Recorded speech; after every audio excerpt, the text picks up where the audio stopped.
Les amis, bienvenue, j'espère que vous allez tous très bien, très content de vous retrouver pour lancer la semaine avec une nouvelle petite vidéo, ma liste des 26. L'Euro 2024, ça arrive très vite, dans un mois, match d'ouverture Allemagne-Écosse, dans un poil plus d'un mois, Autriche-France, le premier match des Bleus, avant ça il y aura des matchs amicaux contre le Luxembourg le 5 juin et le Canada le 9 juin. Surtout, jeudi, au journal de 20h de TF1, Didier Deschamps va donner sa liste. Voilà, il y a quelques jours, le comité exécutif de l'UEFA a rendu sa décision.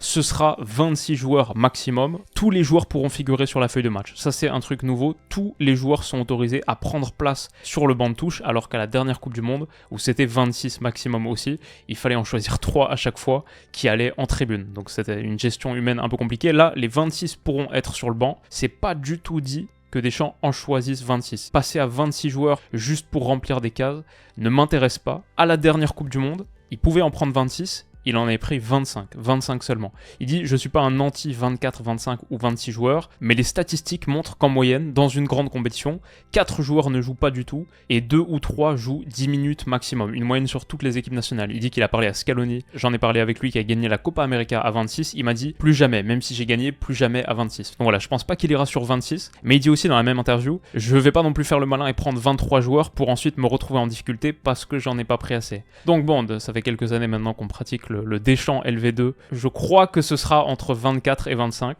Et comme c'était 25 à la dernière Coupe du Monde, mon idée c'est que ce sera 25 pour lui. Pour nous, on va faire 26. Je vais vous présenter ma liste des 26. Vous voyez qu'il y a pas mal d'options que j'ai envisagées. Mais je vous ferai aussi, c'est le petit bonus de la vidéo, je vous ferai aussi mon prono sur la liste des 25 donc, de Deschamps. Et jeudi, juste après le JT, on fera une petite vidéo réaction, etc. Donc on verra combien on en a eu juste, si on a fait le perfect. Mais voilà, c'est le programme d'aujourd'hui, mes 26. Et en parallèle, les 25 de Didier. C'est parti, et on va commencer bien sûr avec les gardiens. Maignan, il y a un petit doute bien sûr, il s'est blessé l'autre jour, échauffement contre la Juve, avant le match contre la Juve, c'était 27 avril. Lésion de bas grade à l'adducteur droit, ça devrait être suffisant je pense pour qu'il soit remis. Après, c'est pas idéal du tout, surtout que Mike Maignan il est fragile, il enchaîne les blessures depuis un moment.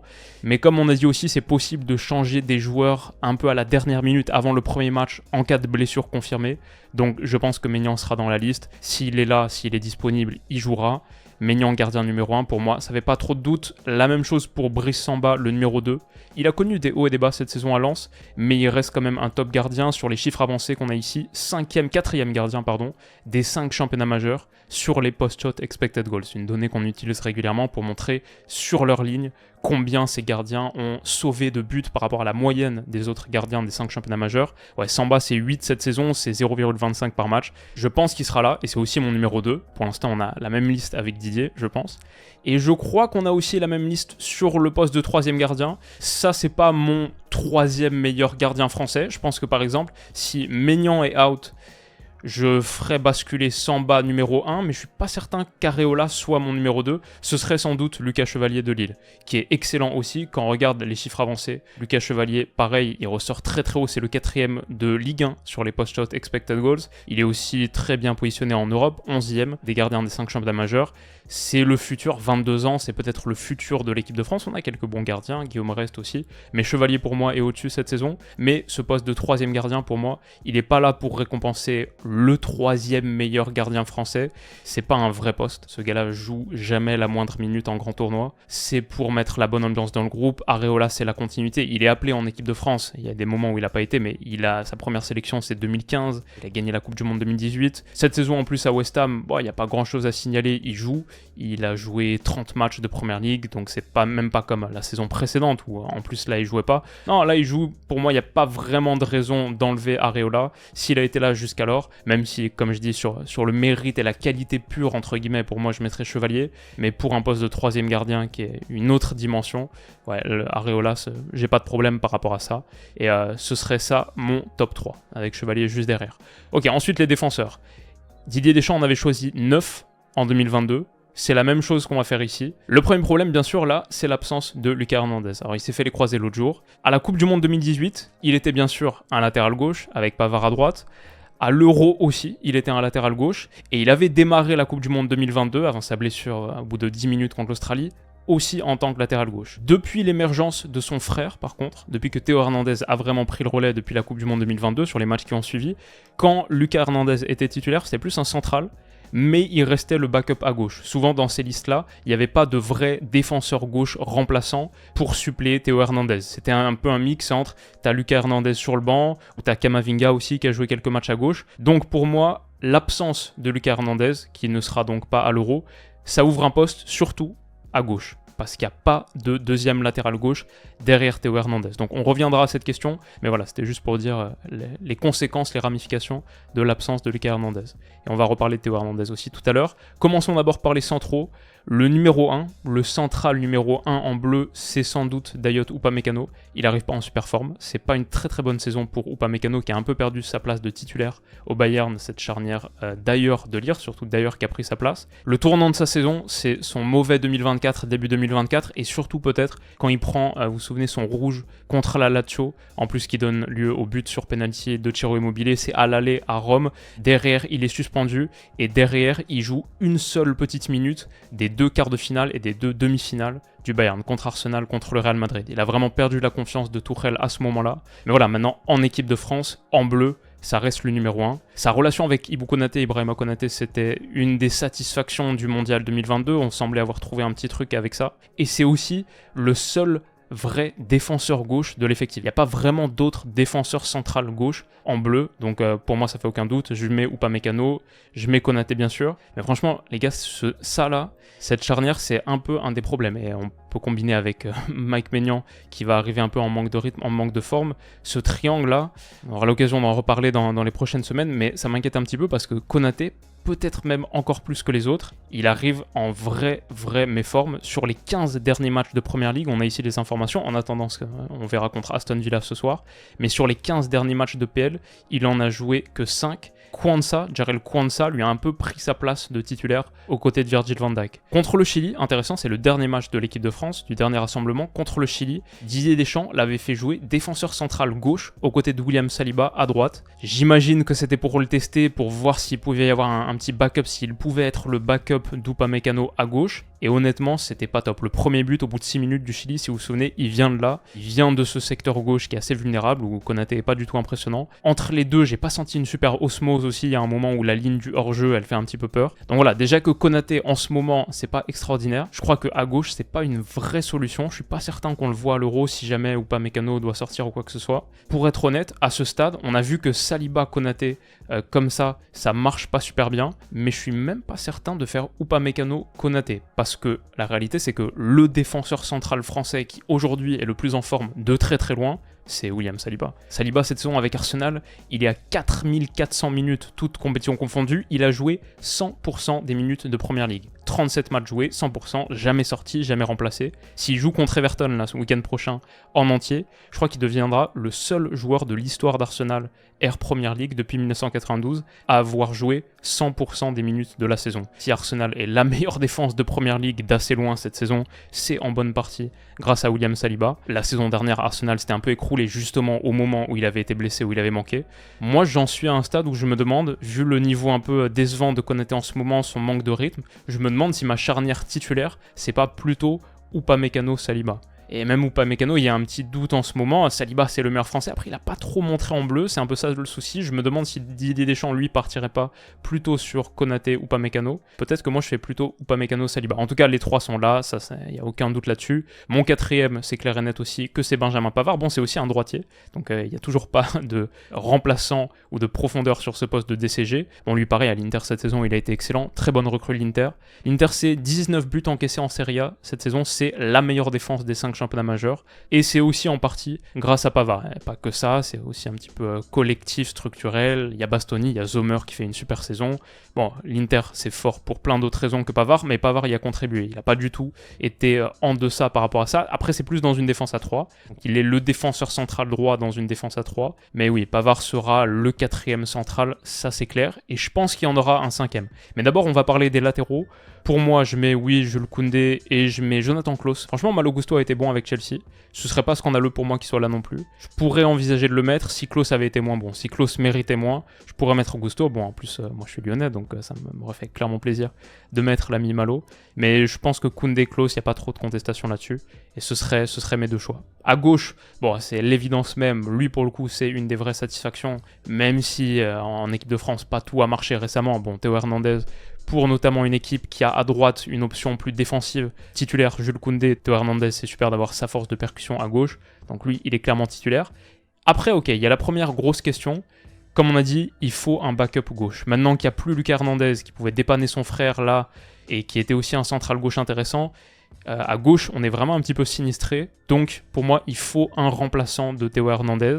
Et ça se joue entre deux. Ça se joue entre Ferland Mendy et Lucas Digne. Alors, Digne, c'est 46 sélections en bleu.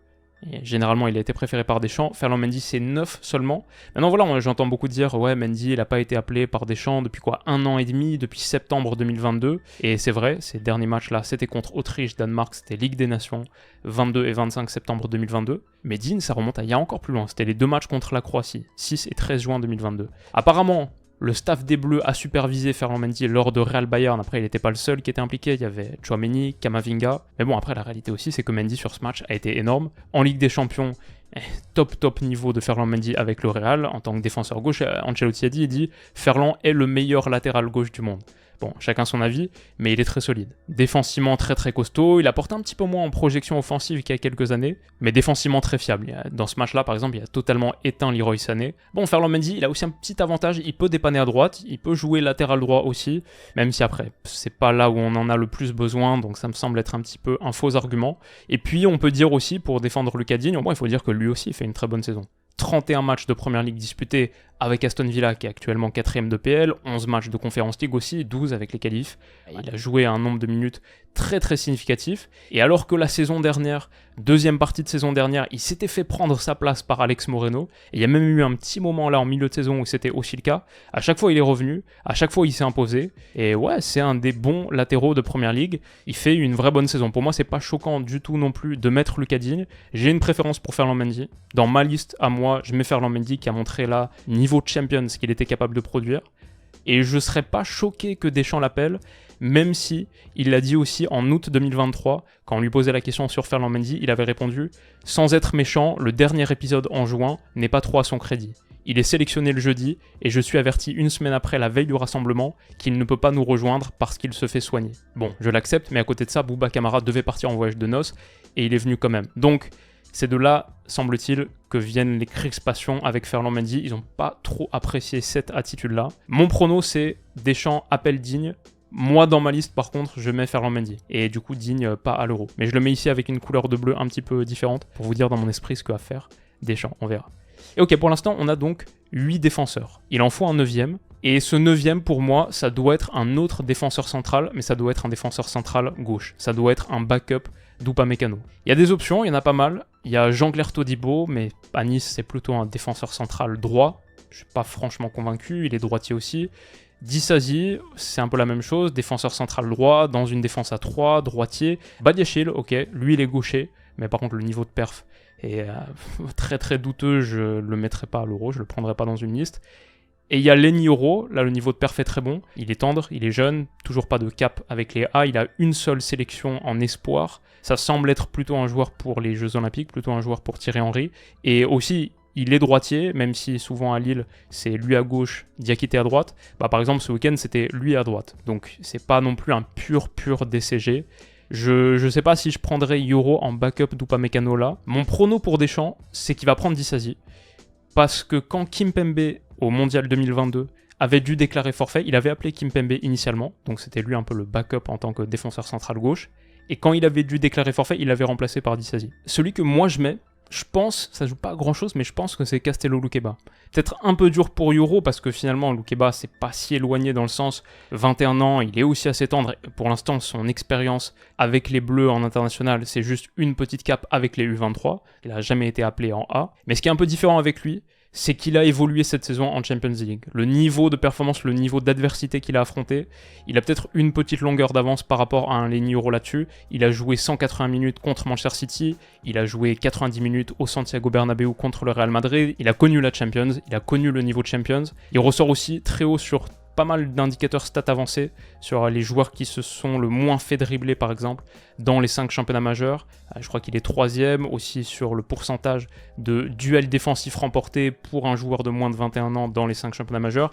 Des petits indicateurs comme ça juste pour dire qu'il fait une bonne saison et surtout, on l'a pas dit encore, mais il est gaucher. Et c'est un vrai défenseur central gauche et je prends tous les jours Luqueba plutôt que Badiachil.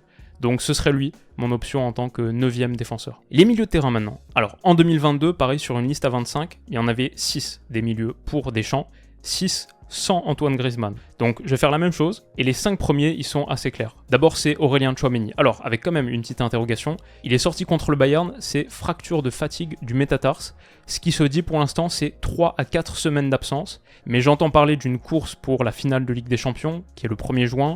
Je crois qu'il sera remis pour l'Euro, encore plus quand on sait, je crois qu'il sera dans la liste de Deschamps, ça c'est clair, quand on sait que le sélectionneur peut changer jusqu'au premier match 17 juin contre l'Autriche et enlever un joueur blessé pour le remplacer par un autre. Pour moi, il sera dans la liste. De la même manière, si je m'impose les mêmes contraintes que Deschamps et que je pourrais changer au dernier moment, je mets aussi Tchouaméni dans ma liste, c'est clair. C'est un petit peu le milieu central défensif numéro 1 de l'équipe de France. Il avait fait un bon mondial, je le mets, Tchouaméni est là, ok. Ça, pas trop de problème. Je mets aussi Camavinga.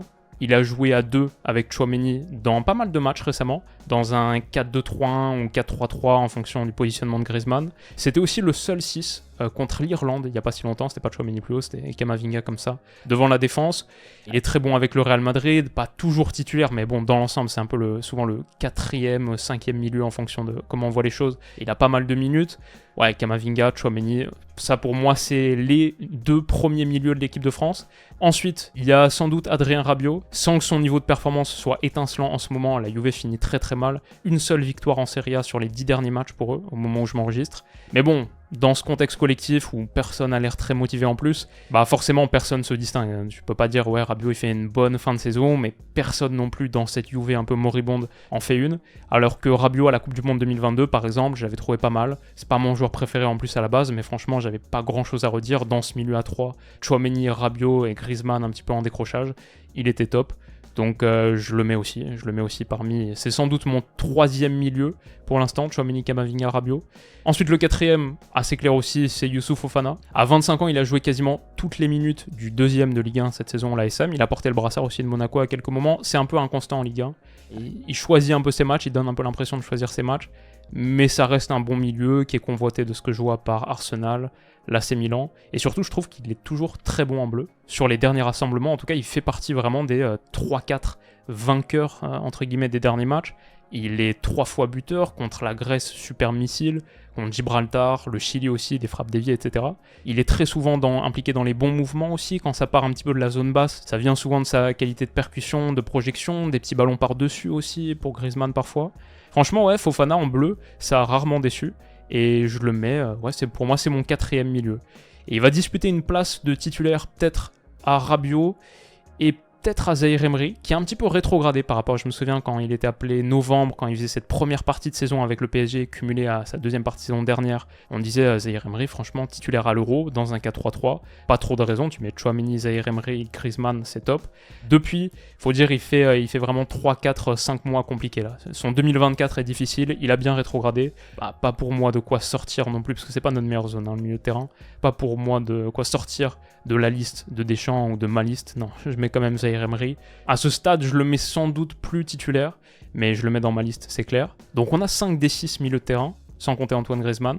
Il nous faut un 6e, et alors là, c'est vraiment le casse-tête. Il y a beaucoup d'options potentielles. Matteo Guendouzi, Jordan Verretou, beaucoup de noms en Ligue 1 aussi, Benjamin André, Kefren Thuram, Désiré Doué, Maxence Cacré. Bon, je sais que certains aimeraient bien voir Pierre Lesmelou, après il s'est blessé et lui-même disait qu'il n'avait pas le niveau international, que ça n'est pas partie de ses objectifs. Mais voilà, juste parmi les noms qui reviennent, Bouba Kamara, mais il s'est blessé aussi, donc lui c'est pas possible. Yacine Adli avec l'AC Milan, en vrai dans un poste de 6 un peu sentinelle devant la défense, ce serait un des rares gars qui pourrait faire ce job-là. Ce qu'il faut savoir avant qu'on prenne notre décision, ce qu'il faut savoir c'est que ce poste-là de 6e milieu central de l'équipe de France, il va pas jouer. En 2022, Coupe du Monde 2022, ça c'est Matteo Guendouzi. Les seules minutes qu'il avait disputées, c'était le 3e match de groupe contre la Tunisie, le match des coiffeurs où on avait fait tourner tout l'effectif. Et même là, il avait joué milieu offensif gauche, d'une forme de 4-2-3, ailier gauche. Donc c'était ça son poste, on l'avait même pas mis au milieu.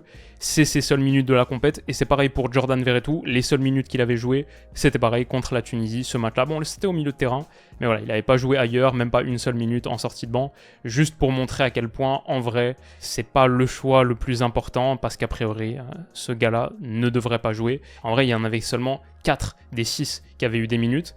Donc c'est même à se demander si est-ce qu'un Zahir Emery par exemple aura vraiment du temps de jeu significatif, ou peut-être qu'un autre des 5 va sauter. Mais voilà, c'est pas le choix le plus important de la liste. Mon prono sur ce 6e choisi par Deschamps, c'est que ce sera Matteo Guendouzi. Franchement, c'est entre Verretou et Guendouzi. Et le truc, c'est que les deux font une très bonne saison, très bonne, à peu près à niveau équivalent, l'un à Marseille, l'autre à la Lazio. Guendouzi, ses seules minutes au Mondial 2022, comme on a montré, c'était pas à sa place. Donc peut-être ça joue un peu en sa défaveur. Mais le truc, c'est que Jordan Verretou, il n'a pas été appelé aux 2 derniers rassemblements. Les 2 derniers rassemblements, et c'était pas à cause de blessures en plus. Il a été esquivé par Deschamps, alors que Guendouzi, lui, a été appelé au dernier, et a joué même au dernier match. Comme les deux sont à peu près à un niveau équivalent, je me dis peut-être plutôt Guendouzi choisi par Deschamps. Perso, les deux, ça me va.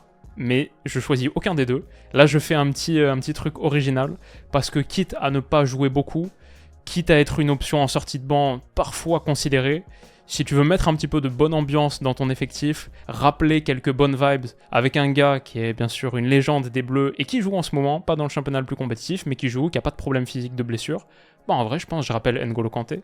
Bon, bien sûr, je regarde pas les matchs d'Al Ittihad, donc je peux pas dire grand chose de son niveau. Mais bon, il a joué cette saison 85% des minutes de son club. Il a que 33 ans, donc peut-être qu'il est pas 100% totalement cramé. Pour 10 minutes en sortie de banc ou un match qui est un petit peu moins important, ça me ferait plaisir de voir Kanté, et je pense dans le groupe, pour son tempérament, son caractère, à l'entraînement, avoir un gars qui se déchire autant qu'N'Golo Kanté, qui rappelle aussi les bonnes vibes de la Coupe du Monde 2018, pour un Griezmann par exemple, Mbappé, etc. Bon, c'est un gars qui est très très apprécié du vestiaire. Ça me ferait pas mal de revoir Kanté. La raison pour laquelle il n'était pas appelé à la dernière Coupe du Monde, c'est pas parce qu'il était pas au niveau ou quoi que ce soit, c'est juste qu'il était blessé. Donc ce serait mon 6e milieu de terrain, ça me ferait plaisir de voir N'Golo. Et voilà en tout cas pour ces milieux centraux défensifs, la réalité c'est qu'il y en a sans doute que 4 sur les 6 qui auront un temps de jeu significatif. Ensuite c'est très simple, le milieu avancé, le seul vraiment 10, le joueur le plus important pour moi de l'équipe de France, c'est assez clair, que c'est Antoine Griezmann. Et donc pour l'instant, on se dispose un peu dans un 4-2-3-1, mais c'est parce que le rôle de Grisou est tellement hybride. La réalité, c'est que ce serait sans doute quelque chose comme ça, avec Tchouaméni en 6, je pense Rabiot titulaire, peut-être Camavinga en dessous, mais ça reste à jouer, et Griezmann, voilà, un 4-3-3 de cette nature-là. Mais Griezmann, on le voit, il est très très actif dans la contre-pression, bien sûr dans le dernier tiers, propose énormément, crée énormément, mais aussi sur le repli, donc la position de Griezmann et cet entrejeu très très hybride de l'équipe de France, c'était une des satisfactions du mondial. Le 4e joueur le plus capé de l'histoire de l'équipe de France, qui est cette saison à l'Atleti, et à 21 buts, 8 passes D, toutes compétitions confondues. Il arrive à un très très haut niveau. Griezmann, évidemment, il n'y a aucun doute là-dessus, et je pense que ce sera un petit peu dans la même position, le même rôle qu'en 2022. Donc Grisou est là. Ensuite, bon, pas de doute non plus sur la présence de Kylian Mbappé, c'est son moment, c'est son heure. Là, pour effacer un petit peu les douleurs avec le PSG, l'Euro, il sera très très attendu sur ce rôle de d'ailier gauche, joueur offensif gauche, attaquant gauche. La question avec Kylian Mbappé, ce qui est intéressant, c'est que comme lui va jouer absolument toutes les minutes de la compète, même contre la Tunisie, il était entré au moins une demi-heure. Bon, il n'y a pas beaucoup de temps de jeu pour quelqu'un derrière lui, donc ça c'est un truc à considérer. Est-ce qu'il ne faut pas réfléchir plutôt à des offensifs côté droit, ou à celui qu'on met derrière lui, à quel point est-ce qu'il est important? Voilà, Mbappé il joue tout le temps, comme Griezmann joue tout le temps. Ce sont les 19e et 20e joueurs de ma liste. À droite, pareil, il n'y a pas trop de questions sur Ousmane Dembélé. Il était titulaire à la Coupe du Monde, il avait joué aussi tout le temps. Il avait vraiment raté sa finale, sorti au bout de 40 minutes contre l'Argentine, ça c'était un peu désastreux. Mais c'est un joueur clé de ces Bleus. T'es quand même très content de pouvoir aligner Mbappé sur une aile, Dembélé sur l'autre, Griezmann en soutien. C'est top. Et la pointe, ça devrait être Olivier Giroud. 37 ans, c'est vrai, mais quand même 16 buts et 9 passes D, toutes compétitions confondues cette saison avec l'AC Milan. Et enfin, sur les remplaçants, c'est là que ça devient intéressant. Alors, le premier, pour moi, il est assez clair, et c'est quand même assez notable pour un gars qui avait été appelé un peu de dernière minute après la première liste pour la Coupe du Monde, mais ce qu'il a produit depuis, que ce soit avec les Bleus en 2022, avec les Bleus depuis, et surtout à l'Inter cette saison, Marcus Thuram, cette saison, c'est 13 buts et 13 passes D juste en Serie A. Il est un des hommes de la saison, il est très très fort, c'est le remplaçant de Giroud. Sur certains matchs, tu pourrais le mettre titulaire, ce serait pas choquant non plus. 23e joueur de ma liste, il sera appelé par Deschamps, ça fait aucun doute. Marcus Thuram, le 5e offensif, et il nous reste 3 noms. Alors c'est un peu controversé, mais je pense que je mets Kolo Muani dans ma liste. Avec le PSG, bien sûr, c'est catastrophique. J'ai pas aimé ce que j'ai vu cette saison. Techniquement, il y a des moments où ça fait un peu peur. Mais avec l'équipe de France, honnêtement, sur les derniers rassemblements, il a pas déçu. Buteur contre la Grèce en angle fermé, après un bel appui sur Giroud. Contre le Chili aussi, buteur de la tête sur ce centre de Théo Hernandez. Passeur décisif pour Giroud, le but du 3-1, il me semble. C'est un peu une autre vibe, Kolo Muani en équipe de France. Même son entrée avait fait énormément de bien. On retient le raté, évidemment, Emiliano Martinez et tout, mais son entrée avait fait grave du bien en finale contre l'Argentine. Il est utile en transition. C'est un joueur qui est techniquement limité, mais son profil, je trouve, match plutôt bien au foot de sélection et match plutôt bien à une équipe Didier Deschamps. Si je fais une liste à 26, je le mets. Après, si c'est une liste à 23, 24, 25, pas sûr. Peut-être qu'il sort. Il y a aussi la question de l'état de forme de Kingsley Coman. S'il est fit, il faut l'appeler, et je pense que Deschamps l'appellerait parce qu'il l'aime beaucoup en super sub. Coman, il apporte ce supplément de percussion face à une défense qui est fatiguée en fin de match. C'est un vrai joueur d'impact en sortie de banc. Les replis défensifs aussi, donc c'est très très utile là-dedans. Maintenant, point d'interrogation sur sa présence, et c'est aussi un gars que Deschamps a la plupart du temps utilisé à droite, beaucoup plus à droite qu'à gauche. On voit qu'il commence à y avoir du monde à droite, et surtout j'ai quelques autres options en plus. Bon, pour l'instant là, on a 25 joueurs. On a nos 7 offensifs, Griezmann, Mbappé, Giroud, Dembélé, Thuram, Kolo Muani, Coman. On a les 7 attaquants de Didier Deschamps, mais il a tellement parlé de Bradley Barcola. Et moi aussi, je le mettrais parce que c'est un des seuls que je vois sur cette aile gauche, remplacer Kylian Mbappé sur quelques minutes potentiellement, ou si tu veux repositionner Mbappé, jouer dans une forme de 4-2-4 aussi par moment. Barcola, ses entrées, son niveau, il est un petit peu déçu contre Dortmund au Signal Iduna Park, mais il a été mentionné par Deschamps en conférence de presse. Il a dit, depuis mars, il a confirmé ses bonnes dispositions. Il a explicitement cité Barcola. Franchement, ça sent bon pour Barcola. Et à ce stade, je me demande si c'est pas à ça que ressemble la liste de Deschamps, sans Kingsley Coman, qui peut-être est trop léger physiquement, même s'il revient, t'es pas sûr qu'il se blesse pas en cours de compétition. Avec Barcola, tu peux avoir un ailier gauche qui rentre sur son pied droit, qui aime bien attaquer depuis cette position, c'est souvent son rôle à Paris. Ça, je pense, c'est les 25 de Deschamps. On verra. Mes 26 à moi, j'enlève Disasi et je mets Loukeba, j'enlève Digne et je mets Ferland Mendy, j'enlève Guendouzi et je mets N'Golo Kanté.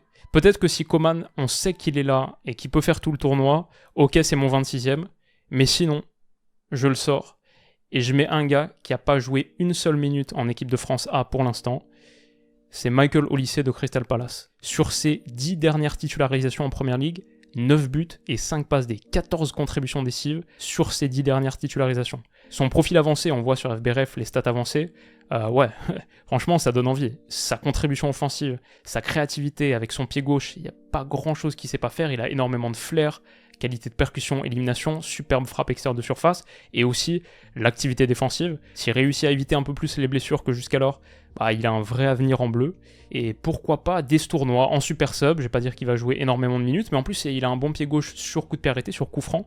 Il en a marqué quelques-uns, 2 dans sa carrière, dont un contre United qui était sublime. Et on n'a pas trop ce genre de profil dans notre effectif. Je mettrais bien Olise dans mon équipe. Je sais pas si à ce stade je le mets à la place de Coman, mais c'est peut-être Coman dans la liste, et s'il n'est pas remis vraiment frais avant le premier match contre l'Autriche, comme j'ai le droit de changer, je l'enlève et je mets Olise. Et franchement, ça fait une belle équipe. Faudra voir les états de Mike Maignan, sur lesquels je suis plutôt optimiste. Chouameni, ça dit incertain pour l'Euro, forfait 3 à 4 semaines, mais bon, 3 à 4 semaines, normalement, ça devrait permettre de revenir. Donc je suis pas trop inquiet là-dessus non plus. Mais il faut pas de rechute, il faut pas de blessures supplémentaires. Elle est intéressante, cette équipe de France. Il y a aussi la question des JO qui arrivent juste après.